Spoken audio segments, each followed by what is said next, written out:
ସାଇ ରହିଲେ ଯୁଦ୍ଧରେ ଭାଗ ନେଲେନି କାହିଁକି ନା ଦୁର୍ଯ୍ୟୋଧନକୁ ପଢେଇଛନ୍ତି ପୂଜା ଆରେ କୃଷ୍ଣ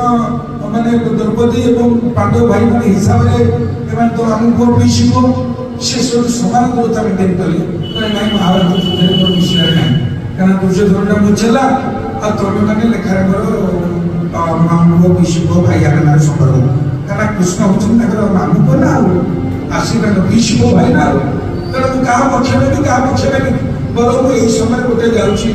ତୀର୍ଥ କରି ଚାଲି ଆସିବି ସେ ତୀର୍ଥ କରିକି ଦ୍ୱାପର ଯୁଗ ସରିଯାଉଛି ଆସି ପହଞ୍ଚି ଯାଇଛି ପ୍ରବଚନ ଚାଲିଛି ନିଜେ ବଳରାମ ପଶିଆଇଲେ ଏ ଯେତେ ବାବାଜୀ ମାନେ ପ୍ରବଚନ ଶୁଣୁଥିଲେ ସମସ୍ତେ ଉଠିଲେ ଦଣ୍ଡବତ କରିବା ପାଇଁ କିନ୍ତୁ ବ୍ୟାସ ପକ୍ଷରେ ବସିଥିବା ଲୋମର୍ଷଣ ଉଠିଲେନି କି ପ୍ରଣାମ କଲେନି ଆଉ ଇଏ ତ ବଳରାମ ଶିଷ୍ୟନାକ ଅନନ୍ତ ସବୁବେଳେ କଥା କଥା ରାଗ ମନେ ଅହଙ୍କାର କଣ ଏମିତି ଗୋଟେ ଗୋଟାଏ